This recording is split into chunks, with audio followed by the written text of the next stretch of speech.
शिवनगर गांव में रमेश कुम्हार का एक छोटा सा घर था। एक दिन सुबह सवेरे सवेरे रमेश कुम्हार अपने औजार लेकर काम पर निकल ही रहा था कि तभी उसकी पत्नी बोल पड़ती है। कब तक ऐसा चलेगा रमेश? हर रोज सुबह कुछ आस लेकर जाते हो और शाम को निराश होकर लौटते हो। क्या तुम्हें नहीं दिखता कि पूरे गांव में सबसे बुरी हालत हमारी ही है? क्या करूं सरिता, तू ही बता। मेरी किस्मत ही फूटी हुई है तो मैं क्या कर सकता हूं। जब भी हालात सुधरने लगते हैं कुछ ना कुछ ऐसा हो जाता है कि फिर से सब कुछ बिगड़ जाता है। अब देख, पहली बार जैसे तैसे कुछ जमा किया तू बीमार पड़ गई, सब खर्च हो गया। फिर मोहन के पैर में वो गहरी चोट, पूरा इलाज करवाने में फिर से सब कुछ खत्म हो गया। तभी 10 साल का मोहन दौड़ता हुआ आया। उसकी मासूम आंखों में भूख थी पर मन में कुछ कहने की हिम्मत नहीं। पिताजी, मेरे मन में कई दिनों से अच्छा खाना खाने की इच्छा हो रही है। हमारे घर में दूसरों की तरह पकवान क्यों नहीं बनते? तू चिंता मत कर बेटा, हमारे दिन भी जरूर बदलेंगे। एक वक्त आएगा जब हम लोग दूसरों से भी अच्छे पकवान बनाएंगे, फिर तेरा जो दिल करेगा वही खाएंगे। लेकिन पिताजी, एक बात बोलूं, जब पड़ोस की ताई माँ के घर से पकवानों की खुशबू आती है ना, तो मैं तो खींचा चला जाता हूँ। एक दिन चला भी गया था, लेकिन उन्होंने मुझे देखते ही खाना छुपा लिया और कहा, यहाँ मत आ, भाग जा यहाँ से। तो मैं वापस आ गया। सरिता की आंखों से आंसू बहने लगे। उसका दिल जैसे किसी ने मसल कर रख दिया हो। रमेश कुछ नहीं बोला, चुपचाप अपने औजार उठाए और अपनी दुकान की ओर चल पड़ा। रमेश कुम्हार की दुकान गांव के चौराहे पर ही थी। हे भगवान, और कितनी परीक्षाएं लोगे। आज एक भी ग्राहक नहीं आया अभी तक, और ऊपर से घर की हालत इतनी खराब। मोहन की मासूम बातें सब कुछ तोड़ कर रख देती है। कुछ समझ में नहीं आता है, क्या करूं। तभी गांव का मुखिया रामलाल दुकान पर आ पहुंचा। उसके चेहरे पर एक औपचारिक मुस्कान थी। अरे रमेश, क्या हुआ? आज तुम्हारे हाथों में पहले जैसा जोर नहीं दिख रहा। क्या बात है? मन कुछ बोझल लग रहा है, क्यों? हाँ मुखिया जी, अब आप तो सब जानते हैं, फिर भी पूछते हैं। मेरा परिवार बहुत बड़ी आर्थिक तंगी में है। मेहनत तो बहुत करता हूँ, लेकिन हाथों में किस्मत नहीं है। मुखिया चुप रहा, लेकिन तभी बगल से किशन आ गया, गांव का वो आदमी जिसे दूसरों के दुख में भी मजा आता था। मुखिया जी, मैं तो कहता हूँ कि इस रमेश को गांव से निकाल देना चाहिए। इसकी मनहूस छाया धीरे धीरे पूरे गांव में फैल रही है। कहते हैं कुछ लोग ऐसे होते हैं जिन पर काल की छाया होती है और जो पूरे गांव को बर्बाद कर सकते हैं। अरे किशन, तू भी ना, चल छोड़ इसे, चल यहाँ से। दोनों रमेश की हालत पर हंसे और चले गए। रमेश वहीं बैठा रहा, आंखें आसमान की ओर उठाए। हे भगवान, क्या मैंने अपनी तकदीर खुद लिखी थी? क्या मैंने किसी का बुरा किया है? कभी चोरी, कभी बेईमानी, मैंने कुछ बुरा नहीं किया। फिर मेरे ऊपर ये दुख क्यों आया है? क्यों मेरे सपनों के दिए बुझ गए? मेरी उम्मीदों के चिराग बुझ गए। धुंध में खो गया हूं, कहीं से रास्ता नजर नहीं आता। ये तन्हाई कब खत्म होगी? मैं आज भी खाली हाथ जाऊंगा। सरिता उम्मीद लगाए बैठी होगी। मेरा तो घर जाने का भी मन नहीं कर रहा। मैं क्या करूं? मेरा बेटा भूखा होगा। शाम को रमेश थका हारा अपने घर पहुंचा। उसका चेहरा उदास था। जैसे ही उसने घर में कदम रखा, सरिता ने उसे देख लिया। अरे क्या हुआ रमेश, आज तुम्हारा चेहरा इतना उदास क्यों है? अरे कुछ तो कहो। अब तो सारे गांव वाले भी मेरी बुरी किस्मत का मजाक उड़ाने लगे हैं सरिता। और क्या कहूँ, आज तो दुकान पर एक भी ग्राहक नहीं आया। हाँ, और ऊपर से मुखिया और किशन, वो दोनों मेरी किस्मत पर हंसते हुए। मैं तुम्हारे लिए खाने के लिए भी कुछ नहीं ला सका। सुबह जब तुम दुकान जा रहे थे तब मैं भी तुम्हें बोल रही थी, इसमें गलती मेरी भी है। मैं भी कभी तुम्हारे दुख को पूरी तरह समझ नहीं पाई। फिक्र मत करो, भगवान सब ठीक करेगा। रमेश कुछ नहीं बोला। वो चुपचाप चारपाई पर लेट गया। उसके हाथ कांप रहे थे, लेकिन आवाज नहीं निकली। अगले दिन सुबह होते ही सरिता ने रमेश से कहा, रमेश, खाने के लिए कोई चीज उधार ही ले आओ। हमारी गांव की दुकान, हो सकता है तुम्हें कुछ सामान उधार दे। नहीं सरिता, मैं कल भी गया था उसके पास। वो पहले अपना पिछला उधार मांग रहा है। अब मुझे उसकी दुकान पर जाते हुए शर्म आती है। मुझे नहीं लगता कि हमारे हालात कभी भी ठीक हो सकेंगे। ऐसा ही चलता रहा तो हमें ये गांव छोड़कर जाना पड़ेगा। गांव में 2-3 लोगों से पहले ही मैं उधार ले चुका हूं। अब मेरे अंदर इतनी हिम्मत नहीं कि किसी और से उधार मांग लूं। सबको पता है कि मैं उधार लेकर वापस नहीं करता। वापस करूं भी तो कहां से? हमारे पास इतने पैसे होते ही नहीं। जो आते हैं वो लग जाते हैं। हाँ रमेश, ये तो है। भगवान पता नहीं किस बात की सजा दे रहा है हमें, लेकिन हमें उम्मीद रखनी चाहिए। हमारे भी दिन एक दिन जरूर बदल जाएंगे। ये बात तो मुझे तुमसे सुनते 10 साल हो गए हैं। आज तक ऐसा दिन नहीं आया। वो चुपचाप घर से निकल पड़ा और सीधा जंगल की ओर चल दिया। उसका दिल बहुत भारी था, आंखों में उदासी थी और कदम जैसे बेजान थे। दिमाग में बार बार एक ही ख्याल आ रहा था, क्या जिंदगी का यही अंत है? क्या मैं अपनी तकलीफों से हमेशा के लिए मुक्त हो जाऊं?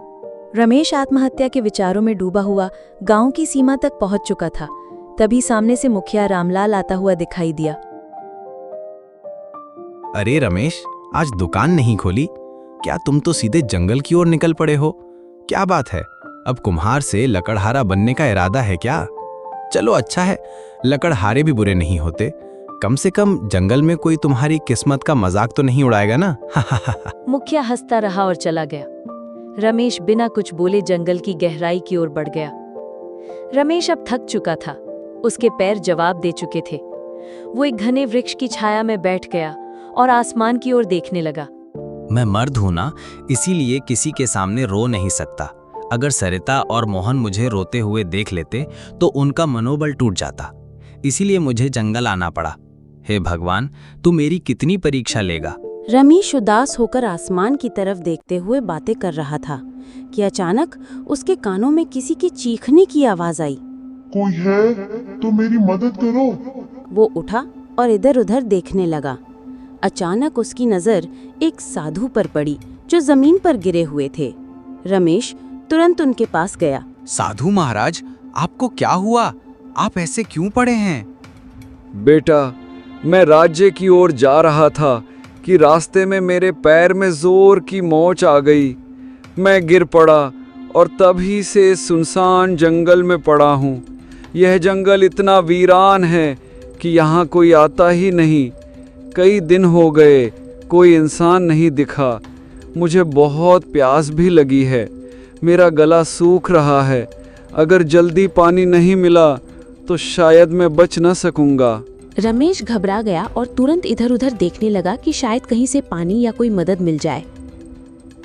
परंतु यहाँ तो दूर दूर तक कोई तालाब दिखाई नहीं दे रहा है महाराज। बताइए साधु महाराज, अगर आपको पता हो कि पानी कहाँ मिल सकता है तो मैं अभी ले आता हूँ। यहाँ से लगभग 2 मील दूर एक तालाब है, तुम मेरे लिए वहाँ से पानी ले आओ बेटा। इतना कहकर साधु ने अपना कमंडल रमेश के हवाले कर दिया। थका हुआ रमेश बिना देर किए उस दिशा में चल पड़ा जहां उसे अपनी आखिरी उम्मीद नजर आ रही थी। जंगल की खामोशी के बीच वो अपनी थकी हुई टांगों के बावजूद तालाब तक पहुंच गया। जब उसने कमंडल पानी में डाला, अचानक तालाब से धुआं उठने लगा। धुआं धीरे धीरे एक भयानक औरत की शक्ल लेने लगा। ये दृश्य देखकर रमेश के दिल में डर और हैरानी की लहर दौड़ गई। तेरी हिम्मत कैसे हुई इस तालाब का पानी लेने की? क्या तुझे नहीं पता कि इस तालाब से कोई जल नहीं ले सकता? देखो, मुझे सच में नहीं पता था कि ये तालाब तुम्हारा है। मुझे माफ करो, मैंने ऐसा कोई अपमान नहीं किया। लेकिन आप हो कौन? मैं एक डायन हूँ। अगर तुझे ये जल चाहिए तो मेरी एक पहेली का उत्तर देना होगा।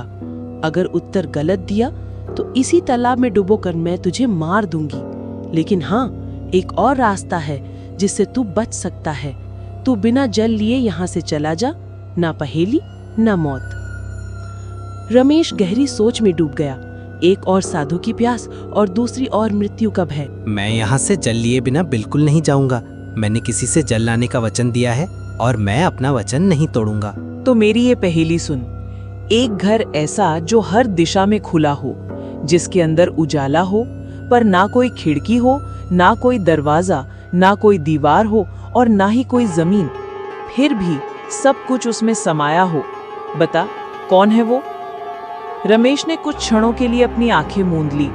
उसकी सांसें तेज और बेकाबू थीं, मानो दिल के भीतर एक तूफान चल रहा हो। लेकिन उसके चेहरे पर एक अनोखा सा सुकून था, एक गहराई से भरा शांत भाव, जैसे वो अपने भीतर की रोशनी से सच्चाई को खोजने की कोशिश कर रहा हो।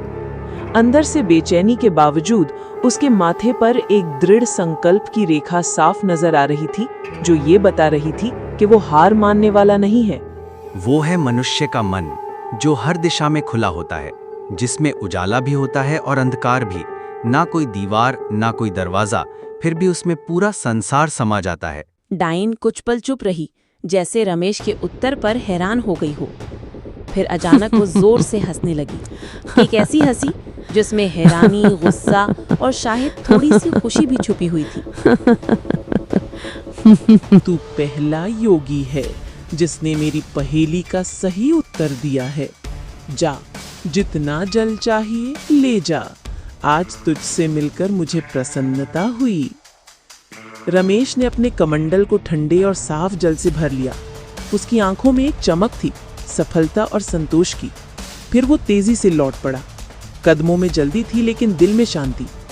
वो सीधे उसी स्थान पर पहुंचा जहां साधु महाराज निर्जीव से पड़े थे, जैसे उनके जीवन की आखिरी उम्मीद सिर्फ रमेश की वापसी से जुड़ी हो। लीजिए महाराज, मैं जल ले आया हूं।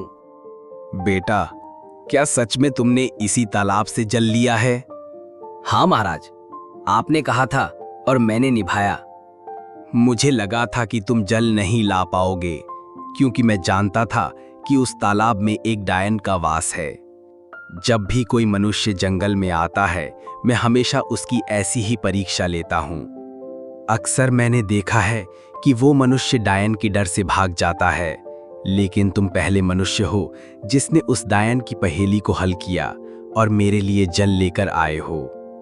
तूने मेरी मदद की है, इसीलिए मैं तुझे ये भेंट देना चाहता हूँ। साधु महाराज, इतना तो मुझे पता चल गया है कि आप कोई चमत्कारी साधु हैं, परंतु मैं इस हिरन का क्या करूंगा महाराज? इसे अपने घर ले जा और अपनी बेटी की तरह पाल। और याद रख, ये हिरन तेरी किस्मत बदल देगा। मैं जानता हूं कि तू सबसे ज्यादा अपनी किस्मत की वजह से परेशान है, वरना तेरे अंदर कोई बुराई नहीं है। तू मेहनती कुम्हार है, तेरे मन में कोई लालच नहीं है और तू दूसरों की मदद करने वाला भी है। इतना कहकर साधु वहां से चले गए। रमेश ने उस हिरण को सावधानी से उठाया और अपने घर ले आया। हिरण की सुंदरता और चमक देखकर रमेश के दिल में नई उम्मीद जगी और उसने ठाना कि उसकी रक्षा करेगा और अपनी किस्मत बदलने की कोशिश करेगा। अरे, ये हिरण आपको कहाँ से मिला? रमेश ने सारी कहानी सरिता को सुनाई। हमारे घर तो वैसे ही खाने के लाले पड़े हैं, साधु महाराज को अगर देना ही होता तो धन देते, इस हिरण को क्यों पकड़वाया? हाँ, अब साधु महाराज ने कुछ सोच समझ कर ही दिया होगा। उन्हें भी तो हमारी इस हालत के बारे में अच्छी तरह पता था। पिताजी, ये हिरन वाकई बहुत अच्छा है। मेरे साथ तो अब गांव का कोई भी बच्चा नहीं खेलता, क्योंकि हम गरीब हैं ना। लेकिन अब मैं इस हिरन के साथ खेलूंगा। इतना कहकर मोहन हिरण को लेकर घर से बाहर चला गया और खेलने लगा। हिरण इतना सुंदर था कि जिस किसी की भी नजर उस पर पड़ती, उसका मन मोह जाता।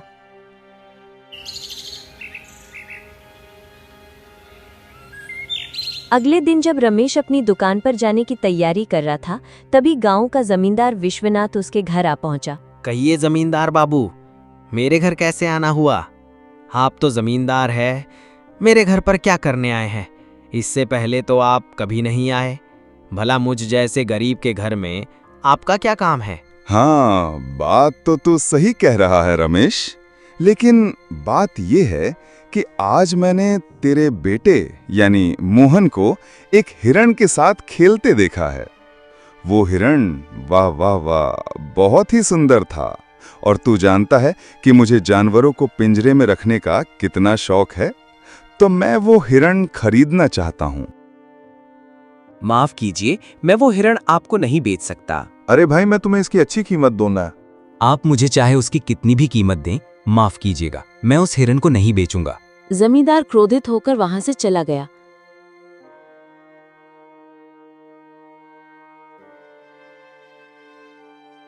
आपने ये क्या किया? जमींदार हमें इसकी अच्छी कीमत दे सकता था। हमारी हालत कुछ बेहतर हो सकती थी। मैं ये हिरण नहीं बेचूंगा सरिता, क्योंकि ये हिरण मुझे साधु महाराज ने भेंट किया है और भेंट की हुई वस्तुओं को कभी बेचा नहीं जाता। कुछ दिन ऐसे ही बीत गए। रमेश और उसका परिवार हिरण से इतना जुड़ गया था कि उसे छोड़ने का ख्याल भी नहीं आता था। फिर कुछ दिनों बाद एक व्यापारी गोपाल वहां आ पहुंचा। अरे भाई, मुझे तुम्हारा ये हिरन बहुत पसंद आया है। मैं तुम्हें इसकी मांगी हुई कीमत दूंगा। ये हिरन मुझे बेच दो। तुम चाहे मुझे कितना भी धन क्यों ना दो, मैं इसे नहीं बेचूंगा। अरे तुम गरीब के गरीब ही रहोगे। तुम सामान्य कुम्हार हो, समझते ही नहीं कुछ।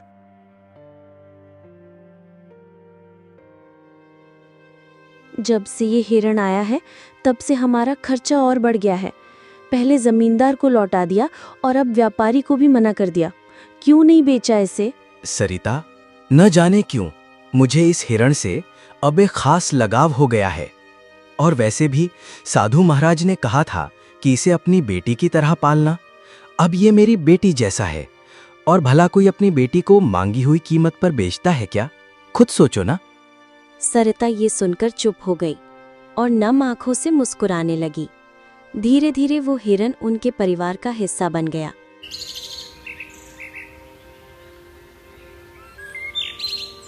वहीं किशोर नगर के राजमहल में उदासी छाई हुई थी। राजा बलदेव अपनी 20 वर्षीय पुत्री सूर्यलता को देख रहे थे, जो बेहोशी की स्थिति में थी। उनके बगल में राजगुरु थे। राजगुरु, क्या मेरी पुत्री ठीक हो पाएगी? मैंने राज्य के बड़े बड़े वैद्यों को दिखाया, लेकिन कोई फायदा नहीं हुआ। महाराज, आपकी पुत्री को एक विचित्र बीमारी है। इसका इलाज शंभू है, लेकिन वह अत्यंत दुर्लभ भी है। तो फिर जल्दी से बताइए ना गुरुजी, इसका इलाज क्या है? तो ध्यान से सुनिए। एक मायावी हिरण का आंसू और एक गरीब मनुष्य का आंसू, जब ये दोनों एक साथ मिलेंगे तो वे एक दिव्य पुष्प में बदल जाएंगे। उस पुष्प को राजकुमारी के शरीर पर स्पर्श कराना होगा, तभी वे स्वस्थ हो पाएंगी। तो फिर बताइए, वो मायावी हिरण कहाँ मिलेगा? मैं उसे किसी भी कीमत पर ढूंढ लाऊंगा। और गरीब की बात तो कीजिए ही मत। हमारे राज्य में गरीबों की कोई कमी नहीं है। आपने पूरी बात सुनी नहीं महाराज। अगर किसी गरीब को जबरदस्ती रुलाया गया तो वो आंसू व्यर्थ होगा। दोनों को अपने आप दिल से रोना होगा, तभी वो पुष्प प्रकट होगा। तो फिर क्या आपको पता है राजगुरु कि वो हिरण इस समय किसके पास है?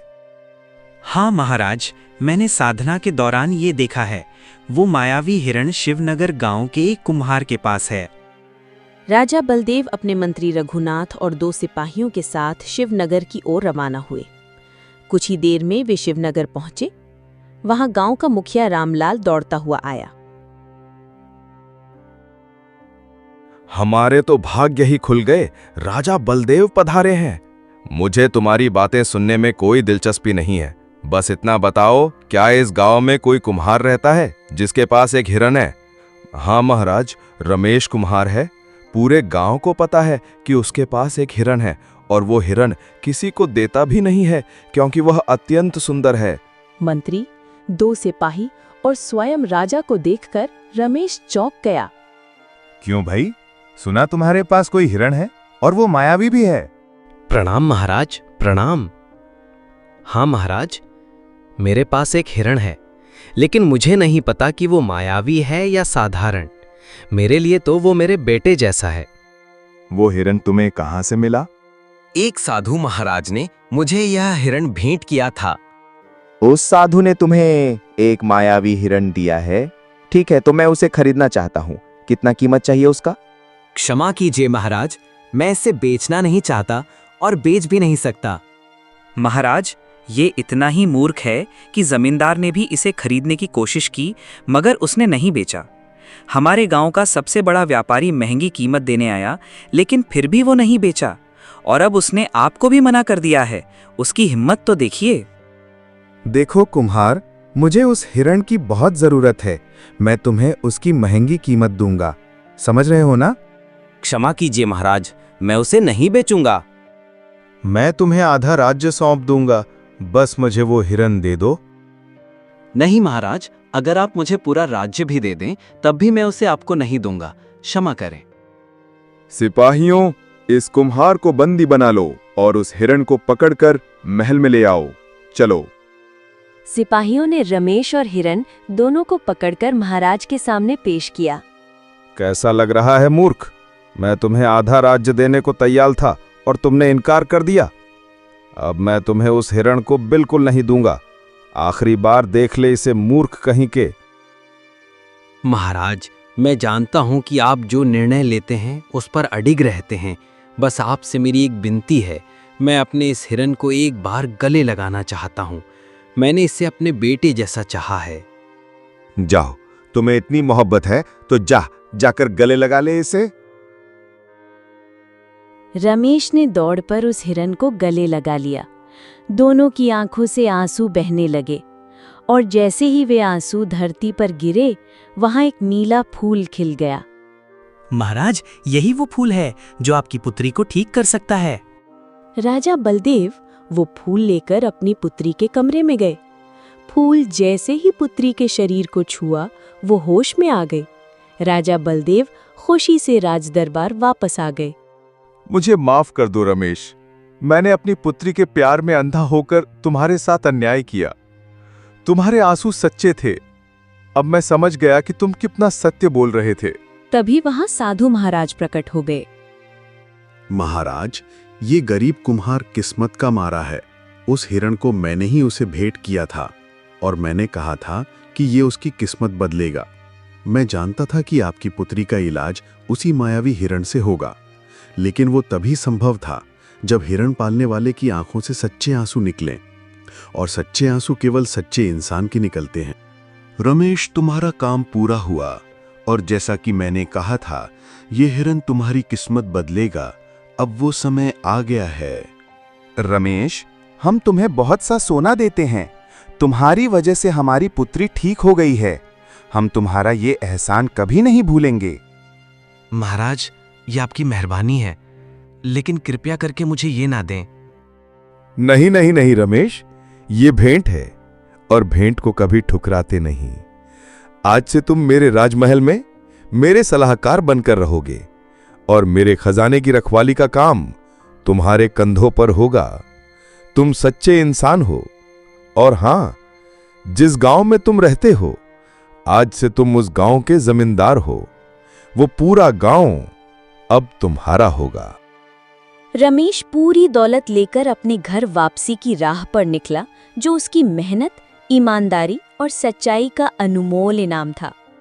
इस तरह एक सामान्य कुम्हार अपनी मेहनत और प्यार की वजह से अपनी किस्मत बदलने में कामयाब हो गया। उसका जीवन अब पहले से कहीं ज्यादा खुशहाल और सफल था और वो अपने गांव के लिए एक मिसाल बन गया।